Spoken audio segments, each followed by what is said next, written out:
A very good evening. I'm Nabil Akhtar, the producer of TVapex. Once again, welcoming you from TVapex Studios, East London, UK. Because I went to an event recently, and there I met a brilliant, wonderful lady who's a solicitor and has been in practice for past 20 years. She wrote a book very recently, and the book's called A Woman's Guide to Having It All Now. We were all very impressed. There were lots of ladies. The event actually was a celebration of 100 years of the iconic Knade College from Pakistan. Today, TVapex is proud to be having another launch of that book here at Apex Centre. And the author, writer, the solicitor, the wonderful lady herself, Ritu Sethi, is with us. Let's welcome Ritu Sethi here. Ritu Sethi, we welcome you to TVapex. How are you doing? Very well, very well. Thank you very much, and thank you to TVapex for inviting me here. Ritu, how are you feeling? And obviously, we did broadcast that event, and which had your glimpses and your book's intro. Do you want to tell our viewers and people who are watching you across the globe at the moment, what's the book all about, and how did you come about it? Obviously, we're going to listen to it in detail in the auditorium, which will be live, broadcasted live again. But if you can share briefly. Sure. The book is called Having It All Now, and it's not just a woman's guide, even though it's pitched at women, but it's a guide to having a balanced life. We all work, some of us have families, children, social life, spiritual life. But this book is about all-encompassing, and it's written from my own journey, so it's a very hands-on approach that if I can do it, you can do it.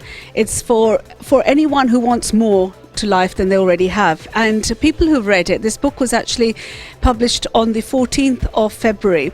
So it's been out on Amazon, it's on Kindle, it's on all the bookshops, and the feedback I've got of people who've read the book is that it's changed their lives in sometimes in small ways and sometimes in larger ways. I mean, I've heard, people have actually changed careers because they've read the section on careers and decided that they were not happy where they were, and this was the push they needed.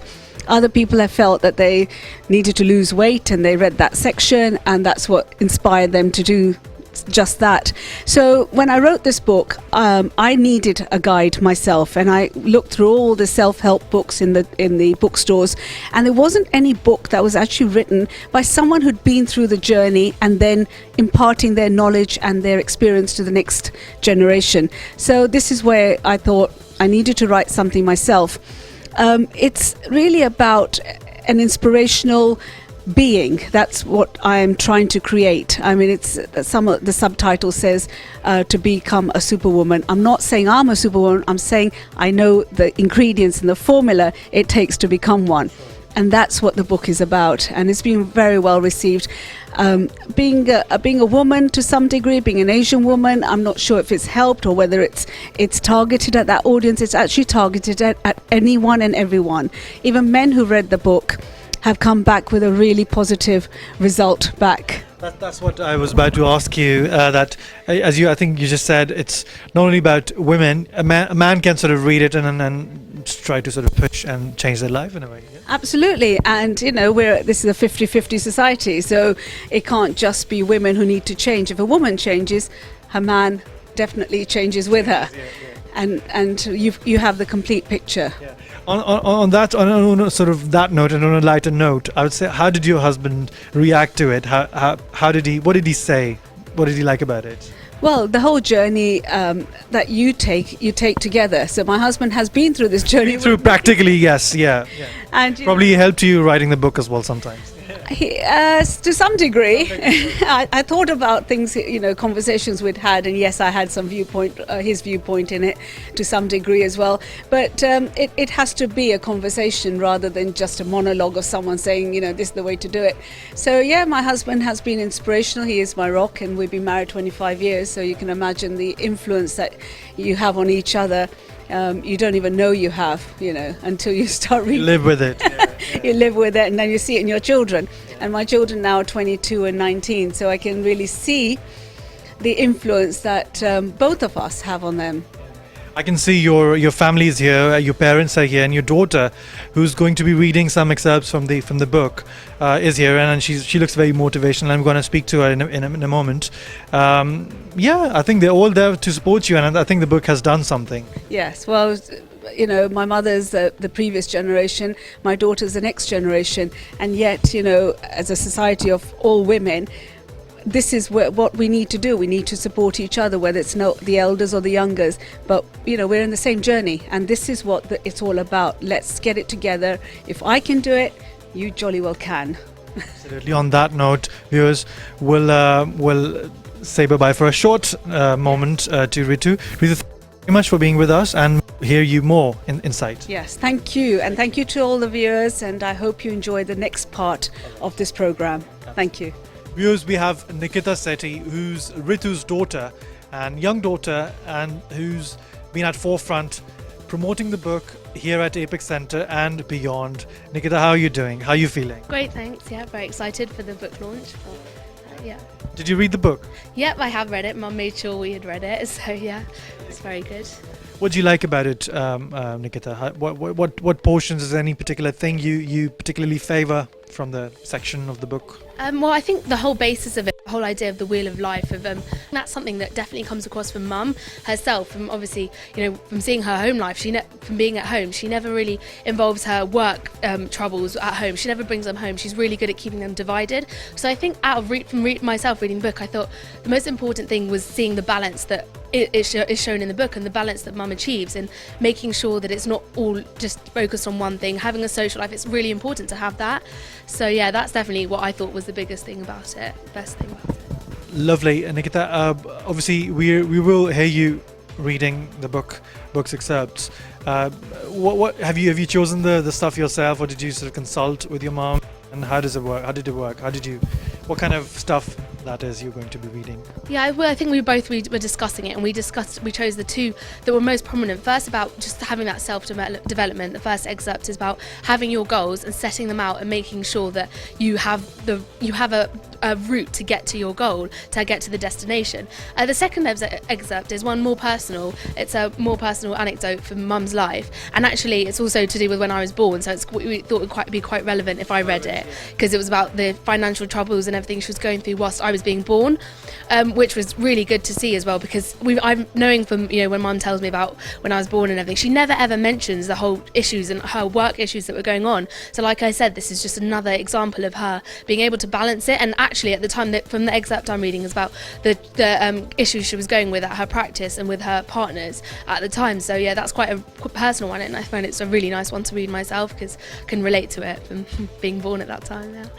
Nikita, we at TV Apex, we thank you for supporting your mum, and she's become a brilliant writer, and she's managed to make this book happen. And today we're here at Apex Center to show it to the world, and it is being seen by people across the globe at the moment live. Thank you, and we're looking forward to seeing you there. Thank you. Thanks. Ladies and gentlemen, thank you very much for being here. A very good evening to all of you for joining us here at Apex Center. Lovely book launch, A Woman's Guide to Having It All Now by Ritu Sethi. A clap for her, I think, to start with. Be a good idea to warm up. I'm Nabil Akhtar, I'm the producer of TV Apex. And let me tell you a bit about TV Apex to you, and then we'll proceed with the evening's proceeding. TV Apex was set up about more than 1 year ago here in East London. It is a web-based TV, tvapex.com. The only solely aim of TV Apex is to bring communities together, communities within London and beyond. That'll be Indians, Pakistanis, Bengalis, Arabs, and obviously native English people and more. I would like to show you a bit about what we have been doing in past 1 year. Just to give you quick stats, we've filmed inside, that means within TV Apex, and outside, that means within UK, about more than 400 events filmed by TV Apex exclusively, and that was all multicultural. And we'll just show you a glimpse of that in a moment. I have come here to seek your support for TVapex, not because Dr. Chuktai is a friend, but for his innovative ideas regarding connecting the communities and promoting better understanding.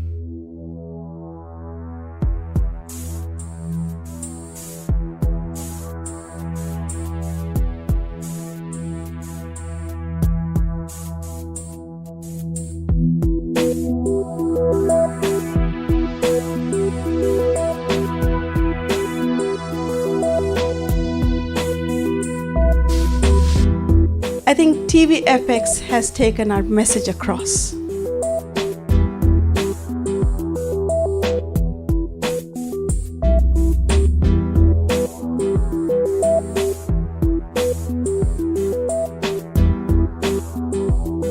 I was surprised to see within a short time this TVapex has taken and developed their relationship.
Dr. Chuptai's idea absolutely hits the button on something that interests me enormously.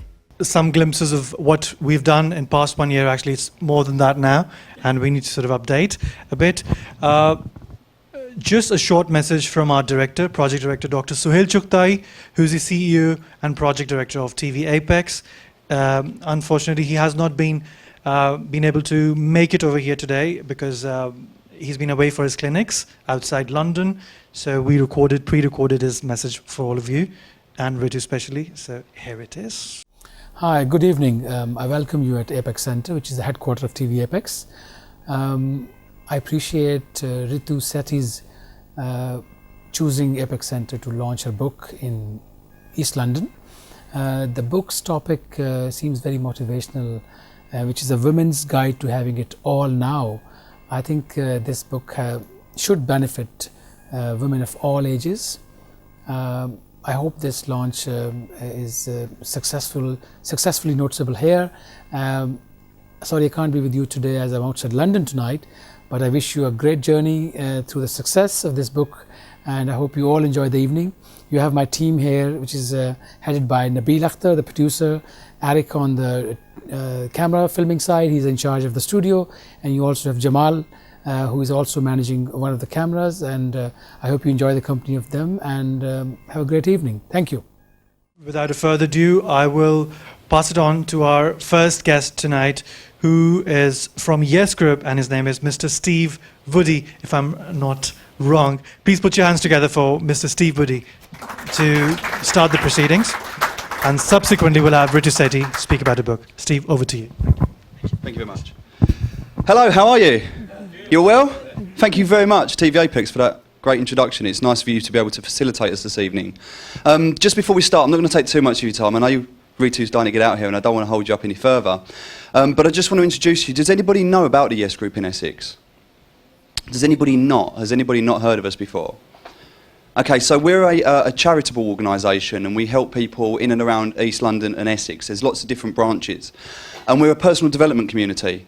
And it was through Avnish, who was our chairman for the Yes Group, that he introduced me to Ritu, and I was privileged to go along to her book launch in London.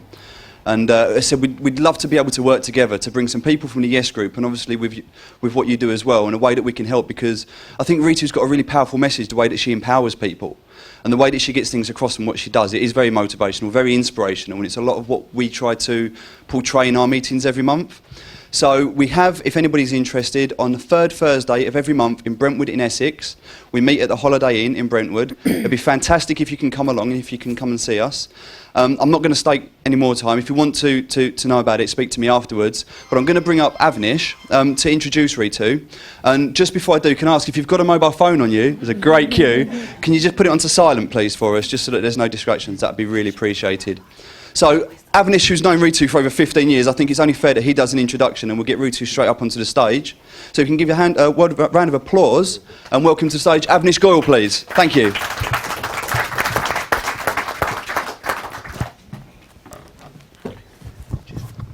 Great, thanks everybody. Thanks for coming this evening. And it's a real great privilege and honour that Ritu asked me to present this evening. Well, actually, that's not quite true. She actually asked Sudhir to present, but he chickened out and he asked me to do it instead. So, so you've got me. I've known Ritu and obviously the whole family for, I say, probably 15 odd years now, and I know my journey started very much with the Ritu and her family in terms of their personal development journey, which they shared with many, many people. And many of you have been impacted by the work that Ritu did all those years ago. So you've been a tremendous inspiration already in a lot of what you've done. And no doubt this book's going to continue to pass those amazing messages forward for the future. Ritu is an amazing woman. You probably know this anyway, because most of you probably know her. But I think this evening, I really want to say a few words about Ritu. She is a superwoman. For those of you who know her, she's a lawyer. She's achieved a lot in that respect. She's a housewife. She's got 2 amazing children. She puts up with Sudhir, her husband. He's a great guy, really. Just spills whiskey on me when we go out, but apart from that, yeah, but he's a nice guy. And she's done many, many things. And really, in terms of the book, Having It All Now, it really does qualify her. I mean, I'm going to read out some of the things that she's done. Obviously, she's an award-winning businesswoman, trained fitness instructor. She's also a beauty therapist, public speaker. She's presenter of TV program Chai with Ritu, and actually I was one of her guests many, many years ago, so I was privileged to do that. And also she's done a lot of personal development. As I say, the Landmark Forum was one of the first things that she and her brother actually introduced me to many years ago, and I know many of you have been touched and moved by that program over the years, and also the Tony Robbins seminars, which also many of you have been on. And this amazing book has already won an award.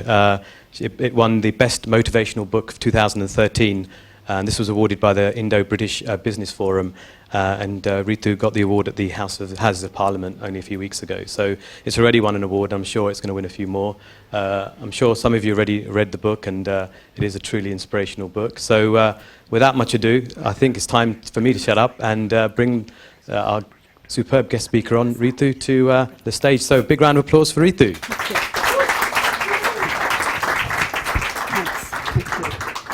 Actually, I don't need a mic. A sincere thank you to you all for coming today. Thank you to the Yes Group who initiated today's meeting here.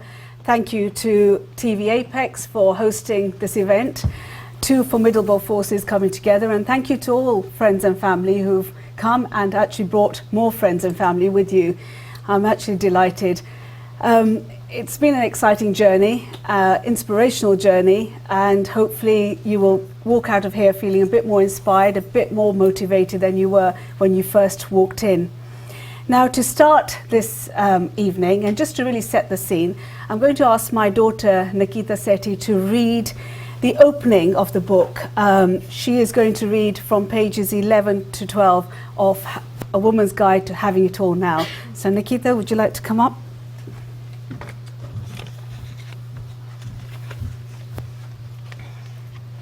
Give me that mic.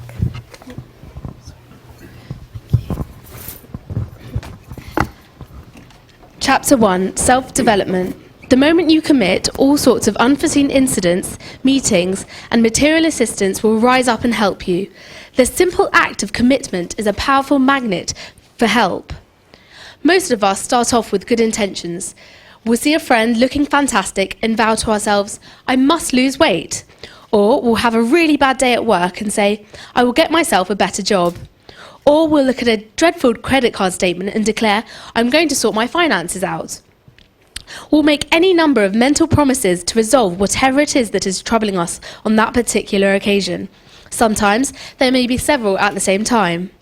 Then time will pass, things will distract us, and 6 months or a year down the line, we'll suddenly realise with a start that we never actually did what we said we'd do. There will be a moment of stark realisation that we are in exactly the same place as before and are merely ambling through our lives. Generally, at this moment, a whole host of new fleeting resolutions will ensue, and so the process begins again. If this sounds like you, don't worry, you are not alone. In fact, around 85% of the population do just this. They drift through life hoping for this or that, or promising to transform their habits, but never do anything concrete about it. And as a result, nothing really changes. The only way to succeed in what you want to achieve in life is to have a clear sense of purpose. You have to take time to invest in yourself, be clear about where you want to be and by when, and set out a plan of how to get there. In short, you need a plan of action. After all, there is little point in setting out on any journey unless you know your precise destination. Plus, without a decent map of how to get there, it is very likely you will get lost. Remember, every person is born with the ability to do something great and unique with their life. You simply have to find out what your life purpose is, or, put another way, what is the unique gift of you?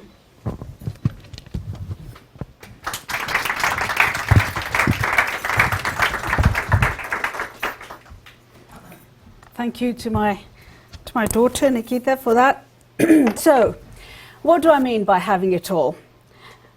It's a difficult question to be answered. Does it really mean having good looks, a great house, a great husband, pots of money, nice home, spiritual life? Or does it mean more than that? What I suggest it means it's much more than that. It's more than just having those things. It's about achieving a balance. It's achieving a balance between all the different aspects of being a woman. How does someone really have it all? And what you have to define is, what do you mean by all? And it can be different things to different people. By having it all, what I mean in my book is basically 8 things. It's having a happy home, optimum health, abundance of wealth, fully expressing your creativity, being at peace with your spirituality, having a fulfilling career, and having time for a full social life, and learning to sing. A hardy perennial for the media and discussion forums is the question of whether women can, in fact, have it all. Leaving aside the inequality of why men are never asked the same question, I've always gone against the tide of opinion on this one.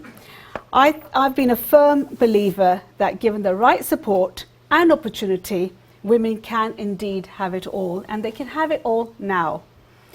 I decided to explore this viewpoint further, and through examples of my own life and those of my friends and my family, on speaking and interacting with the new generation and the seasoned generation of women, I realized that although many of us had managed this previously unimaginable task, it had been a tough slog.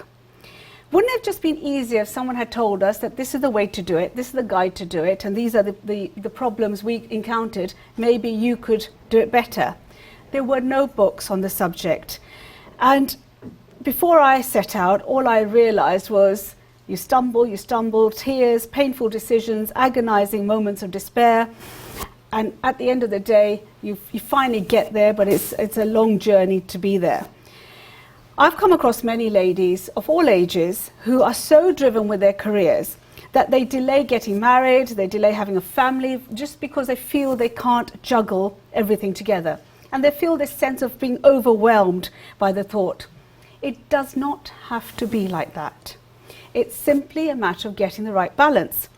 This realization urged me quite early on to put pen to paper. Now, the title says, An Inspiration Journey to Becoming a Superwoman. I must stress, I don't profess to be a superwoman in any shape or form, but many like you, we have had a fair bit of insight into what it takes to be a mother, a wife, a professional, and of course, being a woman. And I've done my fair share of juggling and soul searching.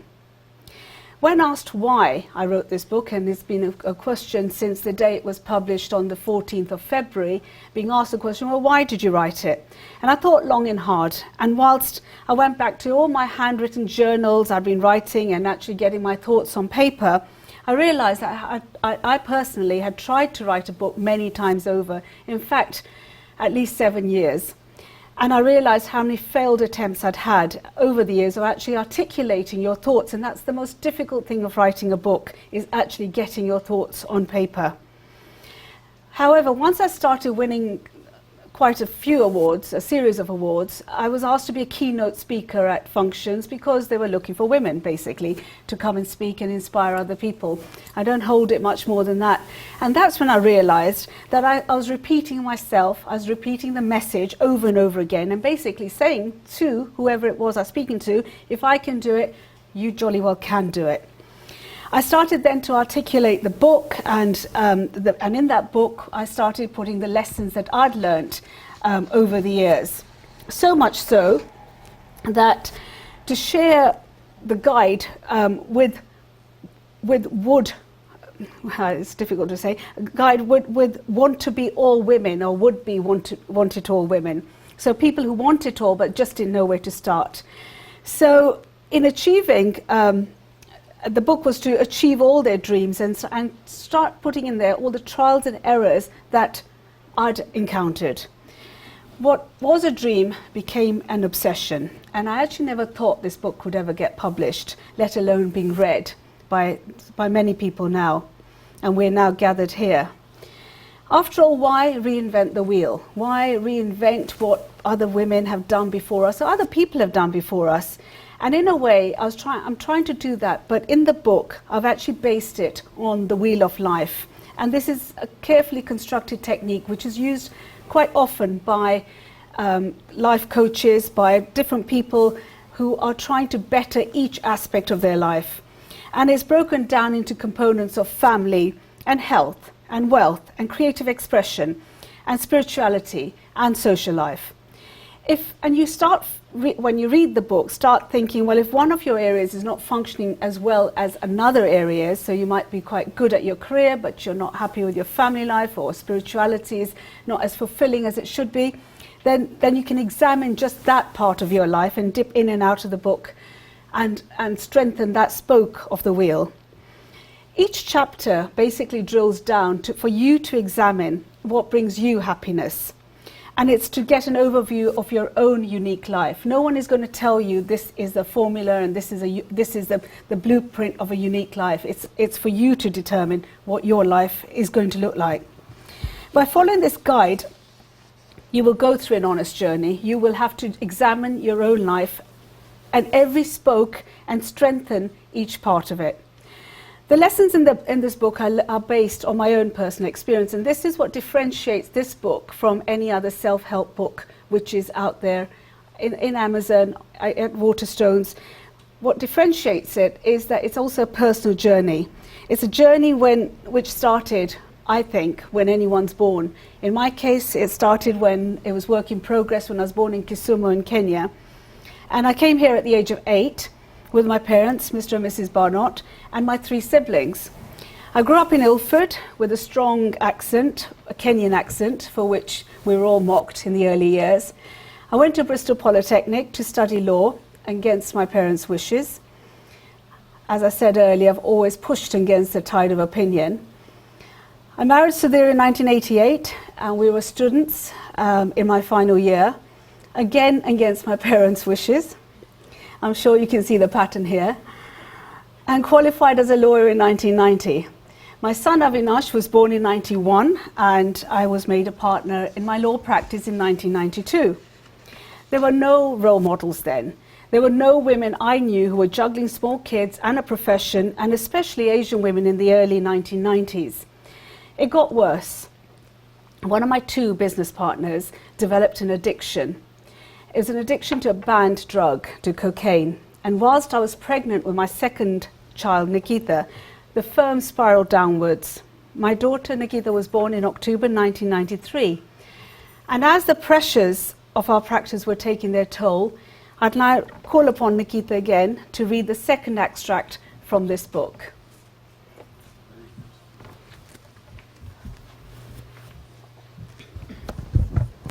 Even the worst financial crisis can be resolved. On the day I had completed my legal training, I became partner in a law firm. I had trained in criminal law, and crime had taken off in a big way in the recession of the early 1990s, so my services were in constant demand. The senior partner of the firm, a dashing 30-year-old who had already done very well for himself in the legal profession, could see I would be a valuable asset and was quick to offer me the partnership. Although it was unusual to go straight from trainee solicitor to partner, I readily accepted and counted my good fortune to have had such a meteoric rise. To cap it all, this fellow declared that I was to go to his local Mercedes dealer and pick out a top-of-the-range, brand-new model. Of course, I did just that, and chose my favourite colour, red, in a metallic finish with cream leather interiors and a state-of-the-art sound system too. For a while, I was on cloud nine. My career was clearly going places, and I was forever dashing around police stations taking instructions on crimes ranging from murder to rape. Meanwhile, I was happy that my family was financially secure. I had a beautiful young son and another baby on the way. Then, in October 1993, just as my daughter Nikita was born, it became apparent that things were very wrong at the practice. Martin Slavin, a 52-year-old lawyer who had trained in the city and who had been made a partner at the same time as me, rang me while I lay in the maternity ward of the hospital to voice his fears. "I think that the practice is in real financial trouble," he said, his voice cracking with emotion. All the salary checks had bounced and the office was in turmoil. Apparently oblivious to the fact I had given birth just hours before, he went into great detail about how checks had begun to bounce and how the partnership was getting an increasing barrage of angry calls and visits from creditors. Martin had repeatedly tried to confront the senior partner with his concerns, but he was never in the office. He was always in and out of the centre of London, taking long lunches and then lurching in and out of nightclubs with his glamorous friends. Then, to cap it all, a parcel, which had arrived for the senior partner in the office, split open to reveal several tiny packets of cocaine. The receptionist had witnessed it and relayed the story to Martin. I could not believe it. I had no idea that this had been going on and was absolutely horrified by what was happening. Martin and I agreed then and there that we would not simply stand by and do nothing. We resolved to leave the partnership and set up on our own. The new practice was to be called the Sethi-Slavin Partnership, and we set about making plans for this to happen. I returned to work a few weeks later and did my best to block out of my mind the disruption caused by the errant senior partner. Most of my time was taken up with juggling my caseload, trying to set up a new partnership, and, of course, looking after my new baby, whom I was determined to breastfeed like many mothers aspire to do, and not to forget my demanding toddler, Avinash. In January 1994, while driving to see a client, I saw a magnificent 16th century office building to let on the edge of Eastcote, London, and immediately put in an offer. It seemed perfect for Martin and me, and I began to hope that things would turn out okay after all. The Sethi-Slavin Partnership's official launch date was set for May 1994, once all the legal formalities for the new office were complete. After exchanging contracts on the office, and just days before the completion date, the phone rang and I was given the worst news possible. Martin Slavin had died suddenly of a massive heart attack on Friday the 13th of May 1994. I was devastated. Personally, I had lost a good friend. Professionally, this was a disaster. Thanks. Thank you to Nikita for that. So you can imagine that was the start of the journey. So much so that nothing, absolutely nothing, prepares you for having one partner who has an addiction to drugs and another partner having died of a heart attack, and you left to pick up the pieces. I had 2 babies in hand, and a partner who had an addiction, and a very supportive husband, but he was not a lawyer and was unable to really assist in the legal side of things. So who do you turn to? No role models, no guides, and no books on the subject. I had no option but to set up practice on my own, and it became known as the Sethi Partnership Solicitors, however with no partners. I put my head down and worked hard all I could and managed to pay off the debts from the previous practice to the tune of about £300,000. At one time, the Sethi Partnership Solicitors employed about 55 mainly female staff over the 3 offices. I'd attend business meetings and network events and sometimes be the only woman there. As years went on, the law practice became more established. I began to realize that you could actually enjoy other dimensions of life other than just work and children. And we as women should be happy to acknowledge this. There is no shame in admitting that as a working woman, we also should take a few hours out a week to enjoy things that are personal to us. This doesn't make you an inadequate mother or wife or a professional, no matter what the Daily Mail would have you believe. Taking control of your schedule is the key to finding the balance, and that's what makes it work. Of course, it became easier. It became easier as the practice became more successful, and financial independence and wealth are an important consideration and a vital part to the wheel of life. It's for this reason I've devoted 1 chapter of the book just to giving pure professional advice on wealth issues and how to build up a property empire. How you can dramatically improve your own financial situation. Another area which is often neglected in the battle to be all things to all people and always striving to look beautiful and take control is our health. In my bid, in my personal crusade, and still whilst trying to run the practice and having the children, I managed to fit in a training to become a beauty therapist and a fitness trainer and a nutritionist in the evenings and weekends. I had to do some training alongside some super fit 18 and 19-year-olds. But my resolute character won me some grudging respect from my peers. I subsequently became fully versed in the science of fitness, and hence there's a chapter written basically on fitness and health, written from a very professional angle, really giving you advice as you would from any personal trainer. My day job early on in my career was advising clients on divorce, and this has given me valuable insight into relationships, both good and bad. Although mainly bad when it comes to the termination of any relationship. Instinct and logic tells me that as a lawyer, and I shall share this with you, we're unlikely to ever come across a couple seeking a divorce the day after they've made love to each other. That tells you the power and the need of intimacy. Similarly, listening to why people want a divorce is the best education to know what it takes to keep a marriage alive and stay in love, and also know when it's time to end an unhealthy relationship. Running through this book, you'll also read some very meaningful and motivational quotes. And to help conceptualize the chapters, to give one example, the chapter of creative expression and spirituality. It starts with, can you imagine the thrill that goes through the human heart, like that felt by an inventor as he sees some creation of the brain unfolding to success?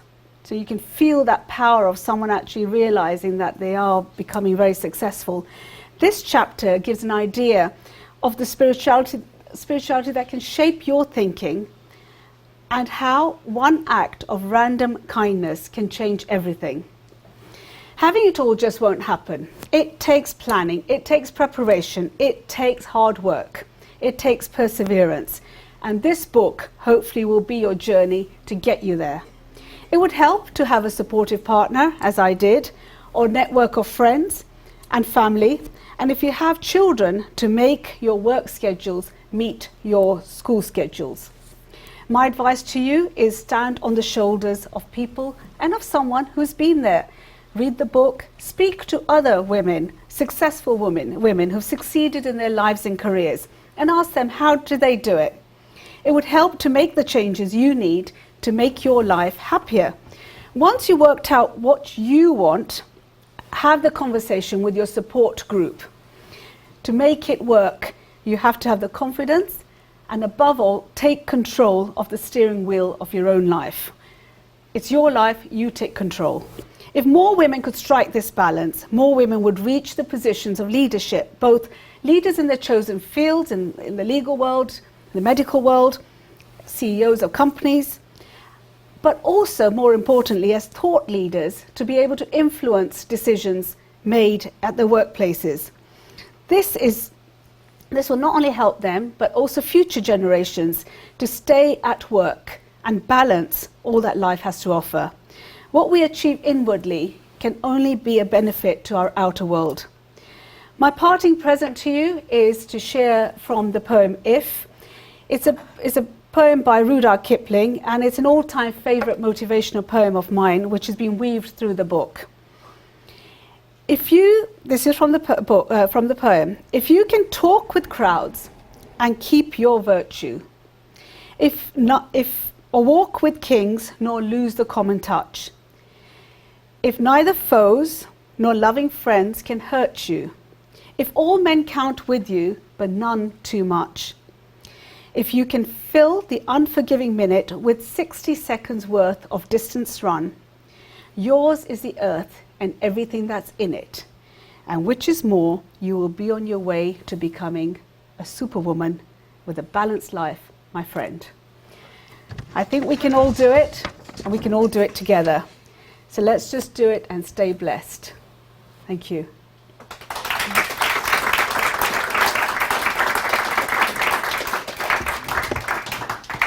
So now we're going to open the floor for a Q&A, so we can all get involved, an interactive section on this.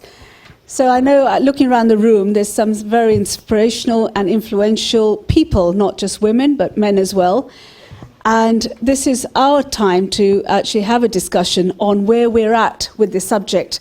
Now, when I first wrote the book a few months ago and it got published, and I researched this topic, there wasn't many articles written. Last week, when I started researching again, due to the recent history of Margaret Thatcher passing away, this subject and the debate has now arisen, and it seems to be very topical as to why there's so few women in the positions of CEOs or Parliament or in the medical profession. Why is it? Why is it that, we were given the vote in this country in the 1920s, and still it took to 1970 to have a woman prime minister, and thereafter there's no one else left? Where are we going wrong? Where is it that we as a nation, both men and women, because 50% of the workforce is men, 50% must be women, why is it that women aren't reaching the levels that they should be? Can we have an open discussion? Any questions? Ritu, can you answer this question? Sometimes people come to me and say that they're unhappy about something, or somebody tells me about someone who's unhappy, but in my view, or other people's views, that person who's unhappy does seem to have it all.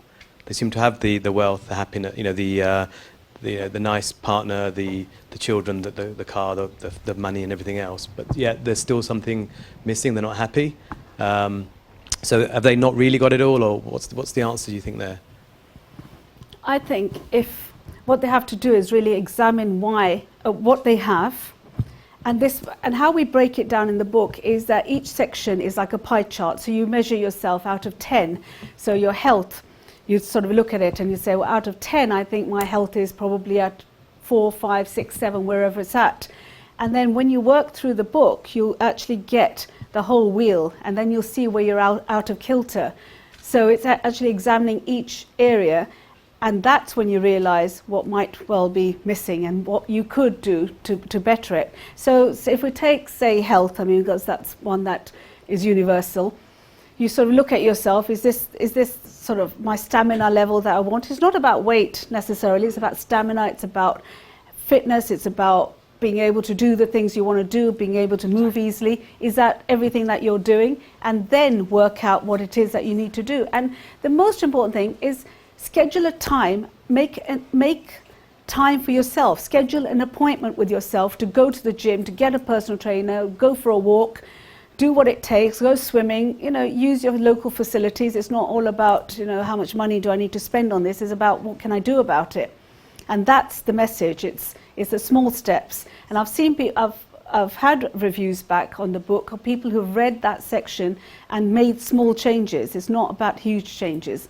And that's what it's about. So yes, in answer to your question is, once you've examined all areas, you realize where you need to better or strengthen. As you know, I'm Ritu's brother, Ravi. And first of all, you should always start from the back, from the past. I'm really grateful to my parents, Mum, Krishna, and my dad, Banot. If it wasn't for them, none of us would be here right now. And it always starts on the back.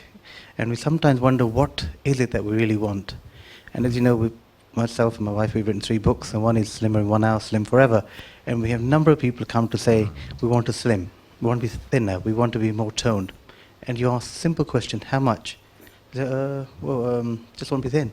Yeah, they don't know what they want. And I think the problem, hearing what Ritu said today, is that if you know what you want, you can get there. And then you have the conviction, you have the commitment, and you want to get there, you have a road plan, and you get there. But in our own opinion, it's that people don't know what they want. What's your take on that? How do people find out what they really want? What they want is by actually examining, am I happy? Am I really happy waking up in the morning? And then the first question is, when your eyes open in the morning, is it the day you want it to be? Is it the job you want to go to? Is the person lying next to you, the husband or the partner, is that the kind of person you want? So I think it's the first thought of the day that determines whether you're actually happy with what you have, and therefore you can then grow on it. If you wake up in the morning thinking, I really don't want to go to work today, it's not what I want to be doing, you're in the wrong job. You know it needs changing. If you wake up in the morning and think, oh God, I've got to get to the gym and I need to get myself fitter, you've got to do something about that. I think it's an internal conversation. No one can tell you this is what you need, this is what you have to get. It's your internal dialogue, that the first waking thought that you have and the last thought at night before you go to sleep, thinking, I've got to do something about this, that determines whether you're happy with what you have and what you have to achieve. Yeah. So moving on from there, sometimes when you wake up and you think, it's going to be a great day, I'm going to do this, I'm going to do that, I'm looking forward to going to work, and then you open the bill and you've got a £2,000 bill for your council tax or whatever it may be, all of a sudden you're not so happy. So personally, don't you think happiness comes from within, as well as, yes, there are other factors outside, but how do you get the happiness from within? Well, there is a saying that you can make your mind a heaven or a hell. You can be in a place of hell, but yet your mind will still think it's in heaven. And you can be in a place of heaven, joyous, party, people around you, you're having a great time, but somehow in your mind you're just not happy, and that your mind then creates a hell in a heavenly place, or what should be a heavenly place. So it has to come from within. It's no one's going to tell you, well, this is the party you wanted, these are the people you want. Why aren't you happy? There is that internal dialogue. There is something that's not quite meeting with your values, with your value system, and therefore that's when you start feeling, actually this party could be anywhere, I don't want to be here, I'd rather be at home on my own. So yes, happiness comes from within, but it has to be your own dialogue you have with your mind to say, well, this is my sense of happiness. And this is what I've said in the book. No one's going to tell you that this is how it should be. I mean, some people are quite happy in their solitude. That is happiness for them. They don't have to be anywhere with anyone else. So there is that, isn't there? Is that answering your question? Thank you. So what advice would you give for young girls on how to have it all? Don't make the mistakes we made. Read the book, see the mistakes that were made by people before you, because there weren't any books written. There was no books to tell you, Maya, this is the way, you should juggle your family, your life, your career. I mean, we had strong parents who to some degree guided us in the early years, but then even that sort of, you start finding your own way, you become an adult and you think you know better. But really there's people out there who've already done what you want to do. So why don't you learn from them and make your life easier? Whichever way you want it, whatever you want to do. Your mother might say become a lawyer. I would say don't. I'd say do what you want to do. And that's the difference. Sorry, Sujata. Ritu, do you think we've actually, as women, done ourselves an injustice by trying to have it all now? Because we've actually made our lives a lot tougher as a result. And do you think our mothers were actually happier because they only had to fulfill the one role? Are we right to want it all now? We're absolutely right to want it all now. This is my whole message. Our mothers, yes, my mother, your mother, my mother did work throughout our upbringing. She was a teacher and then she had her business and had 4 children. So she did show us the way to do it, to have it all, having a fulfilling family life, social life and everything else. But as far as we're concerned, don't you think it's a much more fulfilling life to be able to come home after a day at work and be with the children and they want to talk about it? I mean, I know but the children were younger and my husband would do the school run and he's also very hands-on at home in the kitchen and things like that. I would come home and they'd say, can Dad cook today? And between us we managed to be 100%, 50-50. It didn't mean that I was out there and he was at home, or I was at home and he was out there. Everything's 50-50. Maybe in our parents' generation, our fathers weren't so hands-on at home. They weren't that metro man that we now all want our husbands to be. So mother was very much at home. She was not only doing, in our case, bringing in some money into the house, looking after the house, looking after the children. It was very much a woman's role to be doing everything. Now, because we are bringing up our sons, hopefully, to think that they also need to be hands-on at home, therefore we are helping our cause. That's the whole point. It's not about bashing the man down. It's saying, well, you step up. And therefore, hopefully, we can achieve it all and be fulfilled in it and not feel that we're a fool to ourselves to try and be all to everyone. Hi, my name's Sudesh, and first of all I'd like to say, if I was wearing a hat, I would take it off to you. Thank you. I think you've achieved so many things in so many different areas of your life, absolutely amazing. You were saying, why have we only had one Prime Minister, one female Prime Minister? And I think if we look around the world, there have not been very many women Prime Ministers. I mean, what comes to mind, actually, paradoxically, places like the States, America, Canada, have not had women Prime Ministers. Places which have, India, Pakistan, Bangladesh, Israel, the traditional, much more male-dominated societies have had women Prime Ministers. But I think where we still have a lot to do, you touched on it in the previous question, but I think where we still have so much to do is in educating the men around us, in bringing the men along with us, so they're not feeling threatened, they're not feeling angry or whatever. We have a dual, we have to educate the women that yes, they can have more, but also the men need to accept that actually if the woman is happier, the whole family will be happier. Absolutely. Now going on to that point, as far as heads of state are concerned, there's 109 heads of state. Only 9 are women. I mean, that speaks for itself. There is only 25% of women in parliament in this country. In the world, there's only 13%. So it just shows that we're way behind. We're just lagging way behind. And it's not because men are putting us down. And I've always said that it's not the men, it's the women who need to change their mindset. It's the women who need to say, well, if Margaret Thatcher could do it, even if you didn't agree with her policies, she was in a man's world. Why has it stopped other women from doing it? In Bangladesh, the Prime Minister there is a woman. In Pakistan, Foreign Minister is a woman. In India, deputy of the opposing party is a woman. So they are all coming up. How come they came up and everyone else behind them is still lagging? So yes, women are doing it, but they're not doing it enough. Second question, we have to educate the men. We have to educate ourselves first, I think, before we educate the men. Men wouldn't be angry. In fact, from my own, and I can only speak from my own experience, the men friends that we have around us, and including family, they're actually happy to see women coming up. They're happy to give them a helping hand. They're happy to actually have a conversation with a woman, the same conversation they could have with men. So it's us who, it's women who are thinking, no, I won't put my hand up. No, I won't put myself out. No, I won't go for that promotion. No, I don't want that, because we feel inadequate. I'm talking generally, I'm talking women generally. That's where I think historically we've gone wrong. And the other example I can give you is with my son now working in the city, I can see it hands-on. He's just started in a city job. He said the intake of girls was 10 in this year group, intake of boys was 7.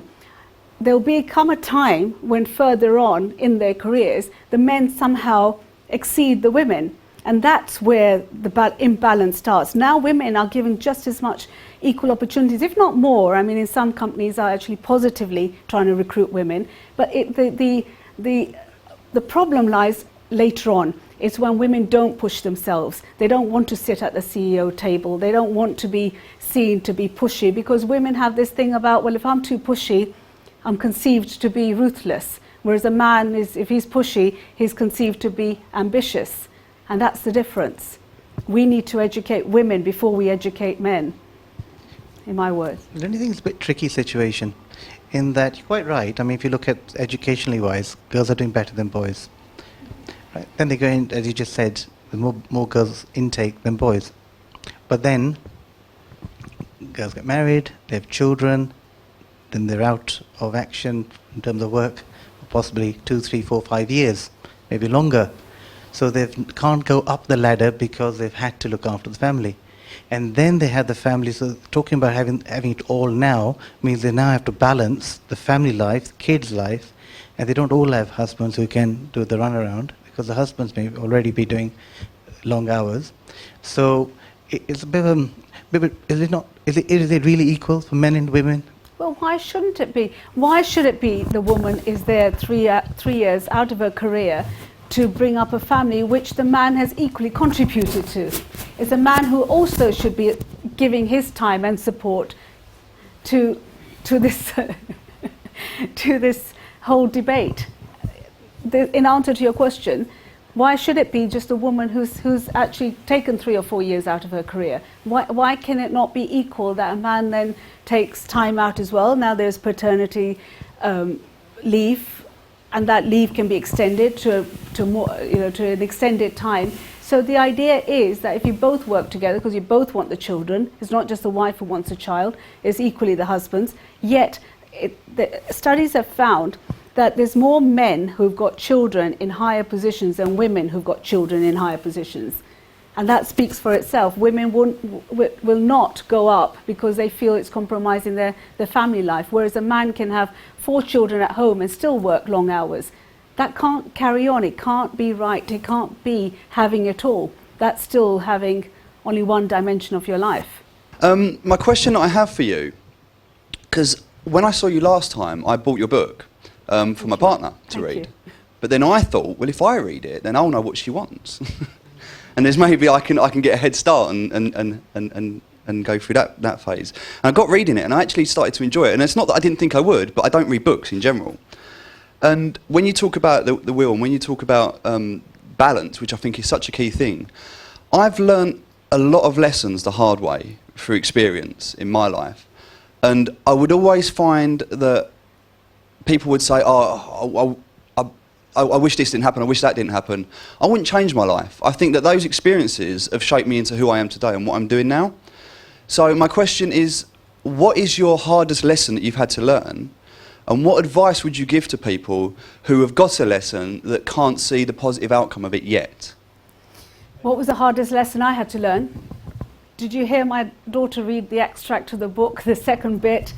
which basically was the foundation of the hard lesson I had to learn when one of my partners became a cocaine addict, well, in fact, senior partner, and I was only 29 at the time, so didn't know anything about, you know, addictions and how people cope with them and how you have to cope with a business partner who was basically, you know, bringing drugs into a law firm. Can you imagine that? I mean, it was horrific.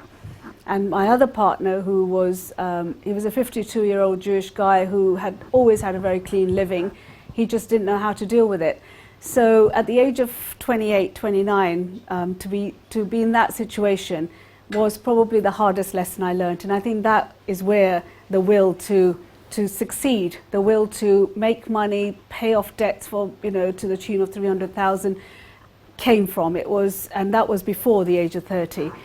Having a car repossessed was just one of the stories, you know, which I'd never even, I mean, I didn't know I didn't even own it. It was that I was so naive. So it was a lesson I learned very early on. And now I can, when people come to me for advice, I can not just give them that advice, I can actually empathize. I can really feel where they're at and then move them forward. So it is that was probably the hardest lesson in the business world that I learned. But you know, we have to be grateful for those lessons, and I've always looked at it as a gift rather than a harsh lesson, because it just taught me so much, and I'm so grateful for that lesson, for everything else I've achieved and been lucky with.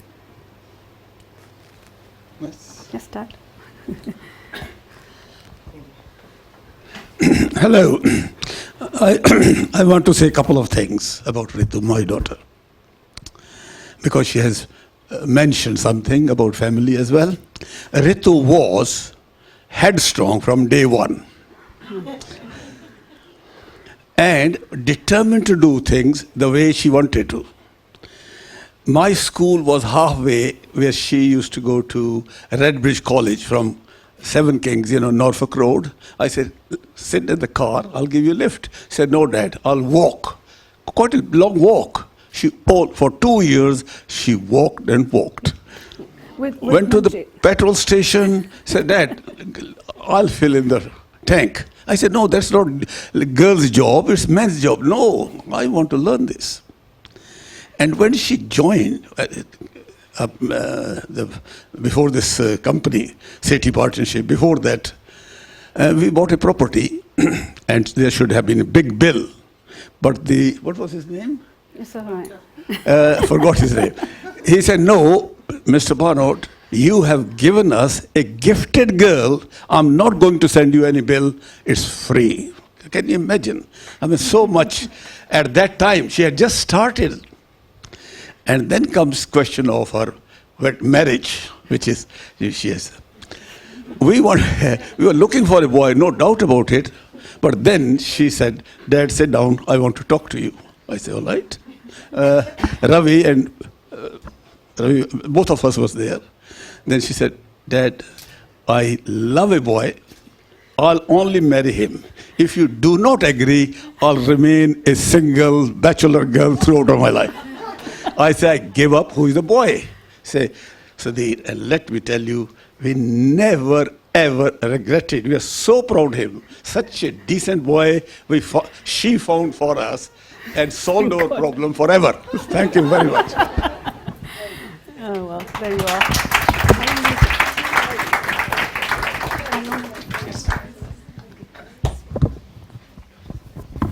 Have there been any times that you thought about giving up, like there were some challenges that felt like they were too hard to overcome, and then how did you overcome them if there have been times like that? Yes, there have been challenges, and I mean, as recent as even last year, I went through quite an emotional challenge, which I needed to really think through, work through, speak to my family about. And you know, I think you're blessed with the family you have. I have my parents I sort of could speak to, my friends, my family, and you somehow work out your challenges. And like I said earlier, the most difficult challenges are the ones that grow you the most. And you only know that after you've been through it. At the time you think, oh God, this is the worst thing in the world, you know, this is the worst thing that could ever happen to me. But when you overcome it, you actually realize how much you grow and how much you've learned from that and how much you can then help others in that situation. And I've come across other people who've been through some of the challenges I have, and then all of a sudden I know exactly what to do. It's like, oh, that's easy. You know, and that's the way to do it. And this is why I'm giving you this gift of this book, saying this is the challenges I had. Hopefully you can find your own. Ritu, just another quick question. Listening to what everybody was saying around, man's world and men and women and so on, there's a lot of young girls here. And one of the things I think that, looking at my own experience and experiences of people around in the room, I think you were fortunate that you found a partner that matched your ambitions so that could work. I think sometimes when we are selecting partners, is it maybe not true that we don't really know what we want, and therefore we don't select the right partner, and therefore that we have that mismatch? So therefore, in terms of what you suggest, that if a woman wants to be ambitious, so if there are young girls here that want to be ambitious, it's about the partner selection to make sure that they find a man that will support them in that, and vice versa, rather than not knowing what they want, getting into a relationship and then finding there's a mismatch. And that's when the issues then become, when, so for example, if you had children, and if your husband had said, you must stay at home, you're the housewife, there would have been a mismatch. So therefore, do you think there's something in about partner selection, so for the young children here, that they really do understand what they really want in life, and then they make better choice of partner? I think the problem is, and on this subject alone, on relationships, is that at the age of sort of 18, 19, 20, 21, you actually don't know how you're going to develop later on. At that point, it's all infatuation, it's all love, it's all, going to have this great life together. It's only later on that you realize you grow apart, you grow more than he or she has, or you want to be comfortable in your area and they want to exceed or move on. That's when the differences come into play. But at the early years, it's so difficult to know, well, in 20 years' time, I want to be here and I want him there. You don't know, you just evolve, don't you? And if, with the benefit of hindsight, if anyone knew that early on, that this partner and I are not going to be married for long, obviously you're not going to get married to that person if it's going to end up in divorce anyway. I mean, how many divorces have we advised at the Sethi Partnership over the years, where on the day they get married, it's all love, it's all cut, the cake is being cut, the flowers are being thrown, the first song is being sung, and it's all happy and glorious, and every marriage you go to is the same. This starts off on the same day, doesn't it? We all get married on the same day. It's only later on that you realize your paths don't match anymore.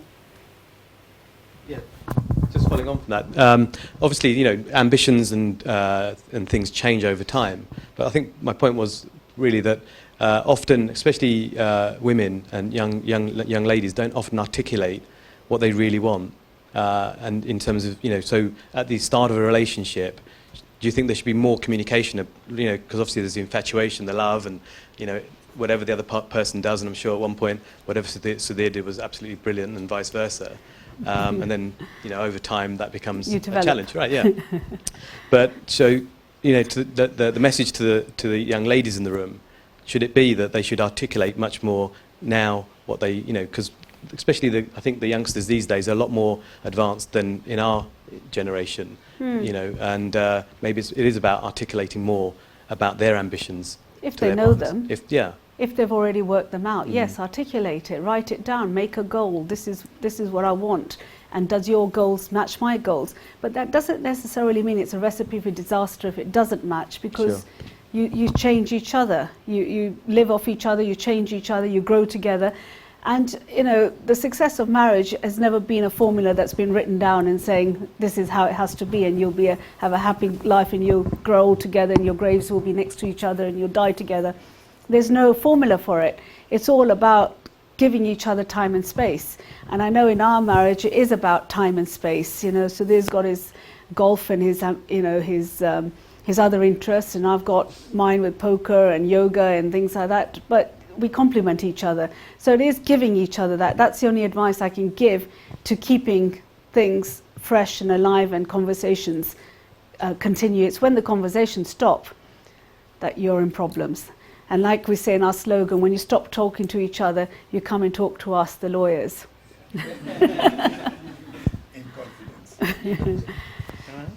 Another last question, anyone?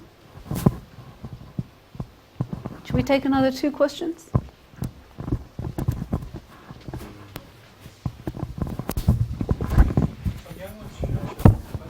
Yeah, we'll have a question. No, you carry on, and then next question from one of the young audience here. I think what you're saying is absolutely correct, absolutely right. We can't always share each other's ambitions, share each other's viewpoints even, but I think it's a question of being able to have the maturity to be able to know when to beg and to differ and accept each other's differences as well as similarities. And I think too often we may look for somebody who is the same as us, very similar to us, and like you say, complementing each other, almost like in the Prophet Khalil Gibran, he said something like, you should be like the pillars of a building. So you're together supporting the whole building, the whole family, however we think of it.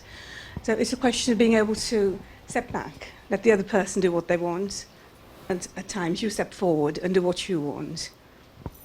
Yeah, so in a summary, both partners and whichever, whether you're married or not married or whatever your partners are, have to complement each other to make 100%. Whether one is 40% in the house and one is 60% in the house, or 50 out and 30 down, together it has to be 100% to do with the family and keeping everything going financially, emotionally, spiritually, health-wise. That's what it's got to be about, and that's what this book is about, keeping it going 100% together.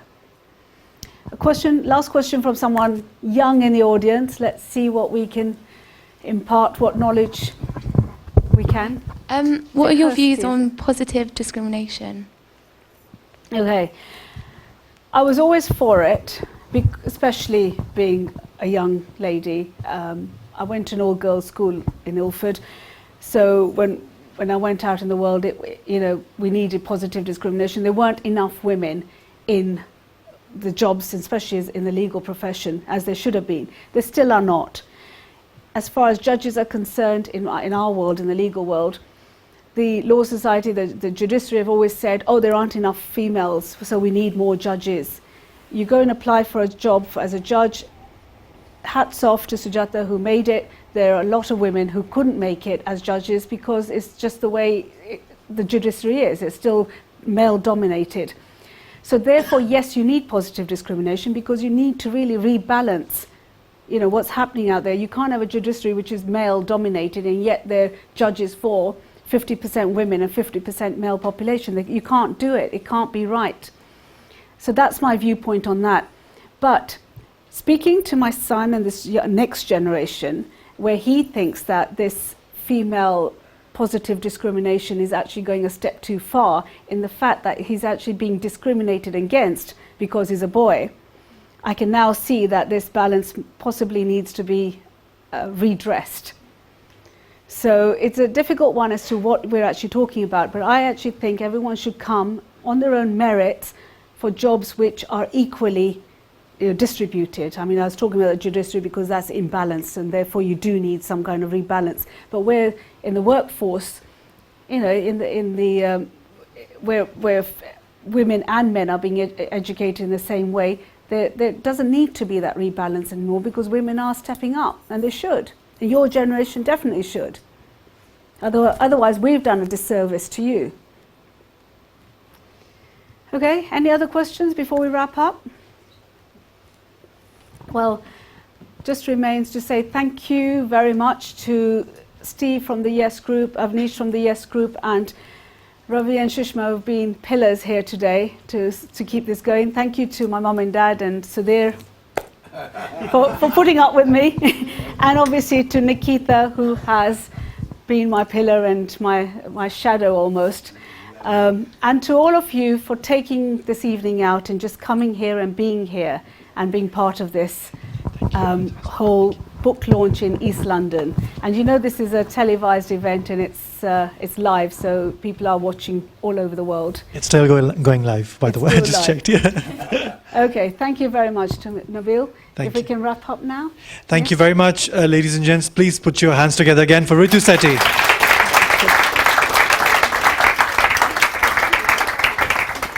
And I, Nabil Akhtar, on behalf of my team, TVapex, Mr. Jamal and Mr. Arik, and our project director, Dr. Suhail Chugtai, thank you once again very much for being here with us.